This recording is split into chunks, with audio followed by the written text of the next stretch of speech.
Assalamualaikum, how are you all? Hope you all are fine. I am Sayyida Shanzi Zishan and today we are going to discuss the gaseous exchange in humans. इससे पहले previous videos में हमने discuss किया है gaseous exchange in plants, then secondly हमने discuss किया था gaseous exchange इन animals. अब हम आज बात करने वाले हैं गैशियस एक्सचेंज इन ह्यूमंस में। अगर मैं बात करूं क्लास ह्यूमंस की, तो जिस तरह मैंने लास्ट वीडियो में डिस्कस किया था कि एनिमल्स की कुछ रेस्पिरेटरी सरफेसेस होती हैं, इसी तरह हम ऑर्गेनिजम्स यानी हम ह्यूमंस में भी कुछ रेस्पिरेटरी सरफेसेस जो हैं वो मौजूद हैं।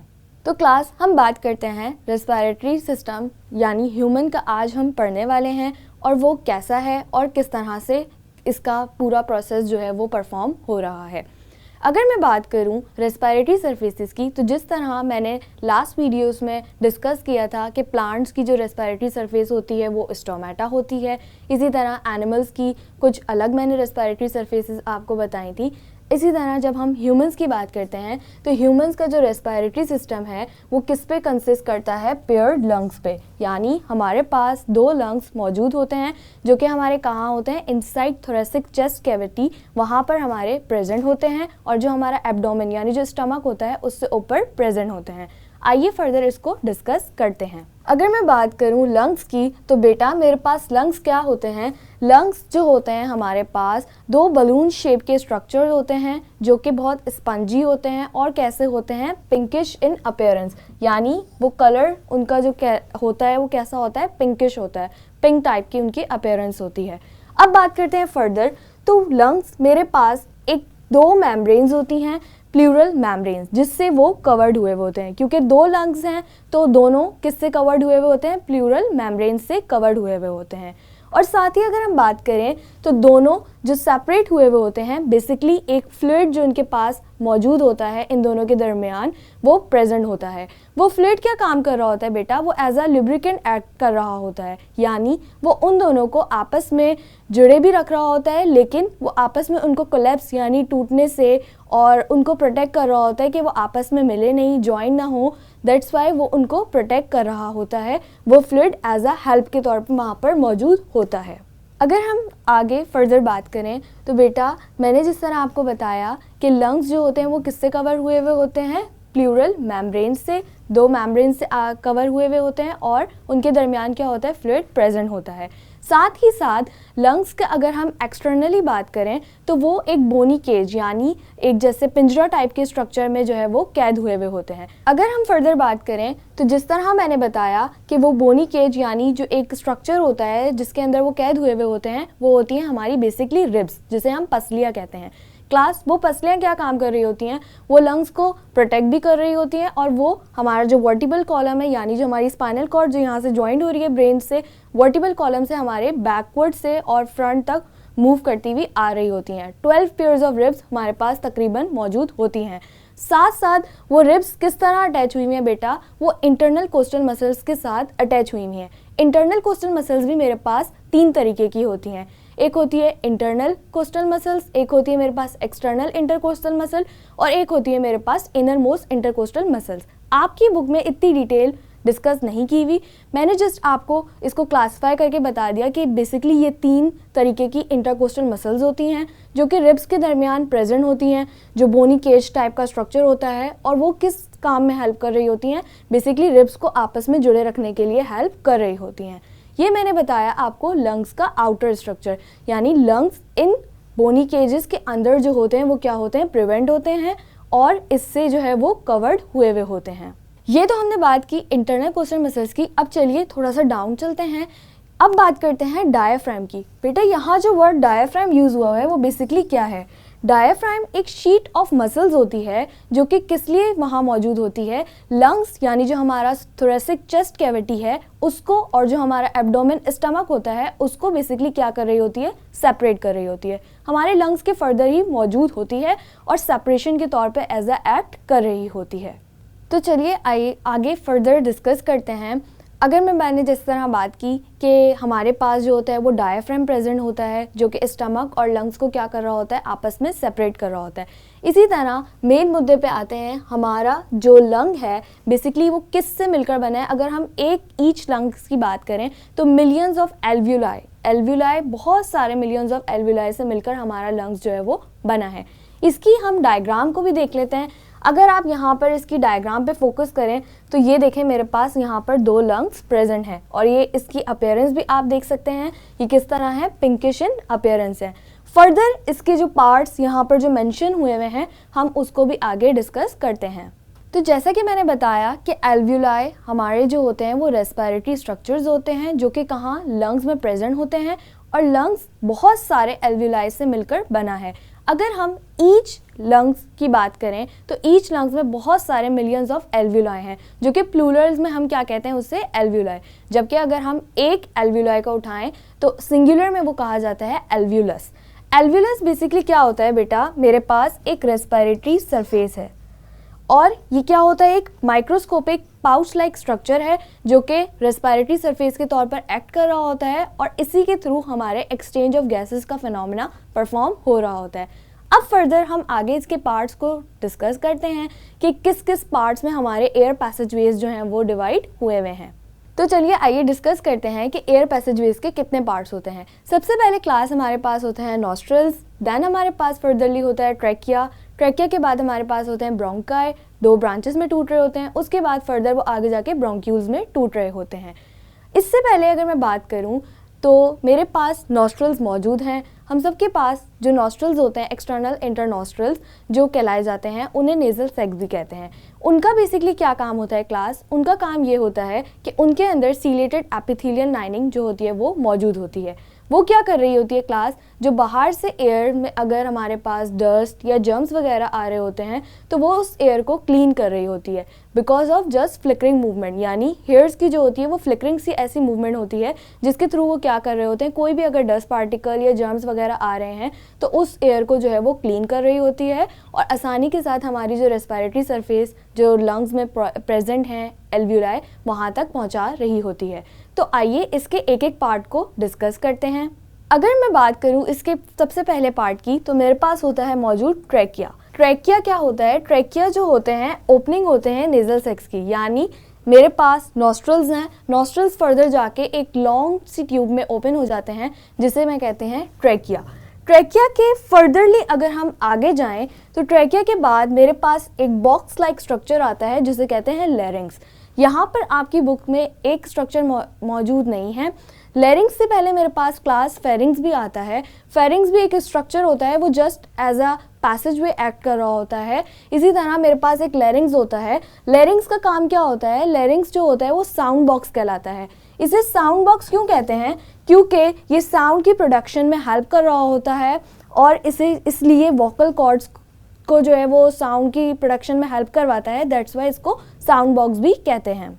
फर्दर अगर हम आगे डिस्कस करें तो मेरे पास होता है ग्लॉटिस। बेटा ग्लॉटिस क्या होता है, अगर मैं बात करूं ग्लॉटिस तो ग्लॉटिस मेरे पास एक ओपनिंग होती है, लैरिंग्स की ओपनिंग को मेरे पास क्या कहते हैं, ग्लॉटिस। ग्लॉटिस के ऊपर ही मेरे पास एक लिड लाइक कवर लगा हुआ होता है, यानी जिसे कहते हैं हम एपीग्लॉटिस। एपी मीन्स अबव, यानी ग्लॉटिस के अबव ही मेरे पास एक कवर लगा हुआ होता है जो कि फर्दर अगर कोई एयर आ रही है तो एयर जाने के बाद या कोई फूड खाना आ रहा है तो खाना जाने के बाद वो क्या होता है, वो कवर क्लोज हो जाता है। जस्ट इसलिए कि अगर हम रेस्पिरेशन का फिनोमेना परफॉर्म कर रहे हैं और उसी दौरान खाना हमारी जो नाली है, सांस की नाली, उसमें ना जा सके, इसीलिए वो क्या होता है, वो कवर क्लोज हो जाता है। तो वो प्रिवेंट कर रहा होता है कि खाना जो है वो सांस की नाली में ना चढ़े, दैट्स वाई वो वहाँ पर मौजूद होता है और वो क्या होता है, ग्लॉटिस का कवर जिसे कहते हैं हम एपीग्लॉटिस। फर्दर अगर हम आगे बात करें तो ट्रैकिया क्या है बेटा, ट्रैकिया मेरे पास एक लॉन्ग सी ट्यूब होती है और क्या ऐसी ट्यूब होती है, मेरे पास सी शेप कार्टिलेजिनस रिंग्स जो होती हैं वो वहाँ पर मौजूद होते हैं। वो बेसिकली क्या कर रहे होते हैं, कोलैप्सिंग, यानी उसको आपस में मिलने से बचा रहे होते हैं। अगर हम नेक्स्ट पार्ट को डिस्कस करें तो मेरे पास मौजूद होता है bronchi. Tube like structure straight आ रहा होता है, उसके बाद 2 पेयर ऑफ लंग्स हमारे पास मौजूद होते हैं। उन 2 पेयर ऑफ लंग्स में हमारे पास 2 डक्ट्स जा रही होती हैं जिसे हम कहते हैं ब्रोंकाई। ब्रोंकाई फर्दर आगे जाके बहुत सारी ब्रांचेस में टूट रहे होते हैं जिसे हम कहते हैं ब्रोंक्यूल्स। अब आपकी बुक में उन ब्रांचेस का जिक्र नहीं है। पहले हमारे पास जो होते हैं वो प्राइमरी ब्रोंकाई होते हैं, फिर उसके बाद टर्शरी ब्रोंकाई, सेकेंडरी ब्रोंक्यूल्स, इस तरह से हमारी कुछ ब्रांचेस में जाके जो होते हैं वो टूट रहे होते हैं। फर्दर हम अगर आगे डिस्कस करें तो ब्रोंक्यूल्स जो होते हैं मेरे पास थिन सी ट्यूब होते हैं जो कि ओपन हो रहे होते हैं किसमें, एयर सैक और एल्व्यूलाई में। यानी लंग्स के अंदर जाके दो डक्ट्स किस में डिवाइड हो रही हैं, ब्रोंक्यूल्स में टूट रही हैं। ब्रोंक्यूल्स किस में ओपन हो रहे हैं, एल्व्यूलाई, जिसे हम कहते हैं एयर सैक। उनमें हमारा रेस्पिरेटरी सरफेस का जो स्ट्रक्चर है उसके अंदर हमारी रेस्पिरेशन का फिनोमेना परफॉर्म हो रहा है। ये तो हमने इसके पार्ट्स को डिस्कस कर लिया, तो चलिए आइए अब इसकी डायग्राम से भी देख लेते हैं कि बेसिकली ये पार्ट्स कहाँ कहाँ होते हैं। सबसे पहले मैंने बात की, मेरे पास क्या होती है बेटा, नेज़ल कैविटी मौजूद होती है, जिसे मैंने क्या कहा, इंटरनल नोस्ट्रिल्स या एक्सटर्नल नोस्ट्रिल्स जिस तरह मैंने बात करी, तो वो मेरे पास यहाँ पर प्रेजेंट होते हैं। उसके बाद यहाँ पर क्या होती है, हमारे पास ओरल कैविटी जिसे हम माउथ भी कहते हैं, वो यहाँ पर प्रेजेंट होता है। सही है। अब क्या होता है कि नोस्ट्रल्स से हमारी क्या है, एयर एंटर हो रही है। उसके बाद एक लॉन्ग सी ट्यूब आती है जिसे हम डाइजेशन में डिस्कस करेंगे, यहाँ पर ईसोफेगस भी होता है, बट यहाँ आपकी बुक में डिस्कस नहीं हुआ हुआ, तो हम फेरिंग्स पे पहुँच जाते हैं। फेरिंग्स और लेरिंग्स जिस तरह मैंने डिस्कस किया, फेरिंग्स क्या होता है, एक as a passage way act कर रहा होता है, एक स्ट्रक्चर होता है। उसके बाद मेरे पास क्या आता है, लेरिंग्स। लेरिंग्स मैंने कहा जिसे साउंड बॉक्स भी कहते हैं, वो वॉइस की प्रोडक्शन में हेल्प कर रहा होता है। उसके बाद अगर हम देखें तो यहाँ पर मेरे पास क्या आ रहा है, ट्रेकिया आ रहा है। क्लास ट्रेकिया का क्या काम होता है, ट्रेकिया आप देख सकते हैं सी शेप कार्टिलेजिनस रिंग्स होती हैं। इसकी अगर आप फोकस करें तो यहाँ पर मेरे पास कुछ रिंग्स लाइक स्ट्रक्चर मौजूद है, यानी उसके अंदर जो है वो लाइंस आपको प्रोमिनेंट हो रही होंगी आपकी बुक में। अब ये ट्रेकिया की अगर हम ओपनिंग की फर्दर बात करें तो ट्रेकिया की ओपनिंग पे मेरे पास मैंने बताया था क्या होता है, लेरिंग्स मौजूद होता है। लेरिंग्स की ओपनिंग को अगर देखा जाए तो वहाँ पर मेरे पास होता है ग्लॉटिस, और ग्लॉटिस का कवर क्या कहलाता है, मेरे पास एपिग्लॉटिस। उसके बाद ट्रेकिया को मैंने डिफाइन किया था कि ट्रेकिया फर्दर जाके लंग्स में दो डक्ट्स में डिवाइड हो रहा होता है, जिसे हम कहते हैं ब्रोंकाई। एक है मेरे पास राइट लंग और एक है मेरे पास लेफ्ट लंग। अब बात करते हैं ट्रेकिया की, तो ट्रेकिया मैंने बताया कि यहाँ से दो ब्रांचेस यानी दो डक्ट्स में डिवाइड हो रहा होता है, जिसे हम कहते हैं ब्रोंकाई। ब्रोंकाई फर्दर जाके आगे और ब्रांचेस में डिवाइड हो रहा होता है, जिसे कहते हैं हम ब्रोंक्यूल्स। ब्रोंक्यूल्स बेटा फर्दर डिवाइड होते हैं तो हमारे पास एक जो स्ट्रक्चर होता है उसे क्या कहलाया जाता है, वो हमारे पास कहलाया जाता है एल्व्यूलाई, जिसके अंदर क्या हो रहा होता है, रेस्पिरेटरी सरफेस का जो फिनोमेना है वो परफॉर्म हो रहा होता है। आइए फर्दर हम डिस्कस करते हैं प्रोसेस ऑफ ब्रीथिंग को, कि अब ये जो मैकेनिज्म है वो किस तरह से परफॉर्म हो रहा है। तो चलिए आइए बात करते हैं प्रोसेस ऑफ ब्रीदिंग की, यानी ब्रीदिंग का जो प्रोसेस है वो किस तरह से हो रहा है और कौन से ऐसे दो प्रोसेस हैं जो इसके अंदर इन्वॉल्व हैं। क्लास, कभी आपने गौर किया है इस बात पे कि रेस्पिरेशन और ब्रीदिंग में बेसिकली फ़र्क क्या होता है। ब्रीदिंग एक मेरे पास मैकेनिकल प्रोसेस है, जबकि बात की जाए रेस्पिरेशन की तो रेस्पिरेशन एक मेरे पास बायोकेमिकल प्रोसेस है। दोनों में ऑक्सीजन का इन्वॉल्वमेंट तो हो रहा है, बट दोनों अलग अलग प्रोसेस हैं। यानी ब्रीदिंग में हम ऑक्सीजन को अंदर इनटेक कर रहे हैं, जबकि बात की जाए रेस्पिरेशन की तो रेस्पिरेशन में हमारे पास ऑक्सीजन अंदर जाके कंबाइन हो रहा है, फूड को ऑक्सीडाइज कर रहा है और कंपोनेंट्स में ब्रेक करके एज अ रिजल्ट क्या हो रही है, एनर्जी रिलीज हो रही है।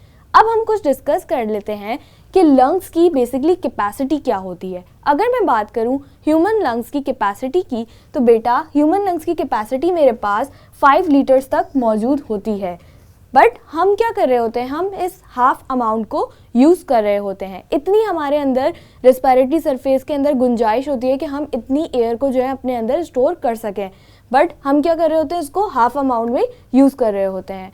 फर्दर हम डिस्कस करते हैं कि ब्रीदिंग में हमारे पास कौन से ऐसे दो प्रोसेस इन्वॉल्व होते हैं, इंस्पायरेशन और एक्सपायरेशन, जो कि हमारे इस प्रोसेस में इन्वॉल्व होते हैं और क्या कर रहे होते हैं, रेस्पिरेशन का प्रोसेस आसान कर रहे होते हैं और किस तरह इसको परफॉर्म कर रहे होते हैं। क्लास, इंस्पायरेशन और एक्सपायरेशन को पढ़ने से पहले यहाँ पर आप देख सकते हैं मेरे पास डायग्राम मौजूद है। बेसिकली ये क्या है, वही एल्व्यूलाई, एल्व्यूलर सैक मौजूद है मेरे पास। इसकी यहाँ पर एक प्रॉपर क्लियरली तौर पे डायग्राम मौजूद है। जिस तरह मैंने बताया था कि वो ब्रोंक्यूल्स में फर्दर जाके टूट रहे होते हैं, फिर ब्रोंक्यूल्स फर्दर जाके किस में ओपन हो रहे होते हैं, एल्व्यूलर सैक में ओपन हो रहे होते हैं। इन्हीं पोर्स, ये जो डक्ट्स हैं, एल्व्यूलर सैक हैं, इन्हीं के थ्रू क्या हो रही होती है, रेस्पिरेशन परफॉर्म हो रही होती है। आइए अब डिस्कस करते हैं कौन से जो ऐसे दो प्रोसेस थे, इंस्पायरेशन और एक्सपायरेशन, जो कि ब्रीदिंग के मैकेनिज्म में इन्वॉल्व होते हैं। तो आइए डिस्कस करते हैं सबसे पहले इंस्पायरेशन को। बेटा इंस्पायरेशन के मीनिंग्स क्या होते हैं? इंस्पायरेशन मेरे पास एक ऐसा प्रोसेस है जिसमें एयर अंदर जा रही होती है, जबकि बात की जाए एक्सपायरेशन की तो एक्सपायरेशन एक ऐसा प्रोसेस है जिसमें एयर जो है वो बाहर आ रही होती है। इंस्पायरेशन में क्या होता है क्लास, मेरे पास इंटरनल कोस्टल मसल्स और जो डायफ्राम है वो कॉन्ट्रैक्ट हो जाते हैं, क्योंकि जब एयर हमारे अंदर आ रही होती है तो थोरैक्स कैविटी जो लंग्स हैं उसका साइज़ इंक्रीज़ हो जाता है। दैट्स वाई लंग्स का साइज़ इंक्रीज़ होने की वजह से उसका जो प्रेशर होता है वो डिक्रीज़ हो जाता है। यानी उस टाइम पे क्या हो रहा होता है कि लंग्स का साइज़ इंक्रीज़ होता है तो एयर बाआसानी अंदर दाखिल हो रही होती है। तो ये तो था मेरे पास इंस्पायरेशन का प्रोसेस। अब डिस्कस करते हैं हम एक्सपायरेशन को। क्लास, इंस्पायरेशन का प्रोसेस और एक्सपायरेशन का प्रोसेस अपोजिट होते हैं। जिस तरह हमने डिस्कस किया इंस्पायरेशन में कि एयर अंदर जा रही होती है, इसी तरह एक्सपायरेशन में क्या होता है कि एयर बाहर की साइड मूव कर रही होती है। तो चलिए आइए डिस्कस करते हैं एक्सपायरेशन को।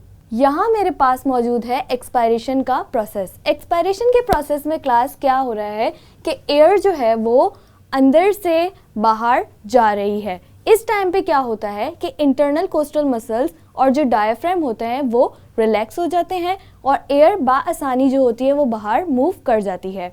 जबकि बात की जाए इंस्पायरेशन की तो इंस्पायरेशन में क्या हो रहा था कि डायफ्राम और इंटरकोस्टल मसल्स जो थे वो कॉन्ट्रैक्ट कर रहे होते थे।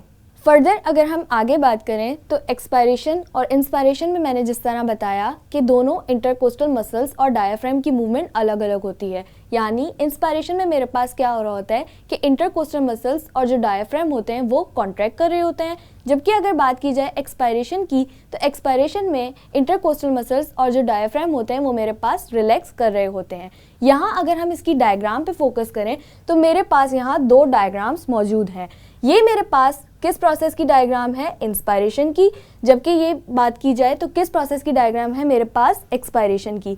इंस्पायरेशन को क्लास आपको किसी और नाम से भी पूछा जाता है जिसे हम कहते हैं इनहेलेशन। जबकि बात की जाए एक्सपायरेशन की तो एक्सपायरेशन किसी और नाम से भी आया जाता है जिसे कहते हैं एक्सहेलेशन। अगर हम इंस्पायरेशन की डायग्राम पे फोकस करें तो यहाँ पर मेरे पास चेस्ट जो है वो एक्सपेंड हो रहा है। यानी इस प्रोसेस में क्या होता है कि एयर जो है वो अंदर की साइड मूव कर रही होती है। दैट्स वाई लंग्स का साइज जो है वो इंक्रीज हो जाता है, जिसकी वजह से लंग्स हमारे एक्सपेंड हो जाते हैं। जबकि बात की जाए एक्सपायरेशन की तो एक्सपायरेशन में क्या होता है कि चेस्ट का साइज मेरे पास कॉन्ट्रैक्ट हो जाता है। यानी चेस्ट जो है मेरे पास थोड़े से सुकड़ से जाते हैं। क्यों? क्योंकि एयर जो है वो आउटसाइड मूव कर रही होती है। तो क्लास आज हमने क्या क्या पढ़ा? आज हमने सबसे पहले डिस्कस किया कि गैशियस एक्सचेंज इन ह्यूमंस किस तरीके से होता है और ह्यूमंस का जो रेस्पिरेटरी सिस्टम होता है वो कैसा होता है, किन पार्ट्स पर मुश्तमिल होता है। हमने फर्दरली वन बाय वन करके पार्ट्स को डिस्कस किया। देन सेकेंडली हमने डिस्कस किया कि जो प्रोसेस ऑफ ब्रीदिंग है उसके अंदर कौन से ऐसे दो प्रोसेस होते हैं जो इन्वॉल्व होते हैं। एक होता है मेरे पास इंस्पायरेशन और एक होता है मेरे पास एक्सपायरेशन। उम्मीद है कि आज का लेक्चर आपको पसंद आया होगा। मज़ीद वीडियोस के लिए हमारे साथ जुड़े रहिए। जब तक के लिए अपना बहुत सारा ख्याल रखिए। अल्लाह हाफ़िज़।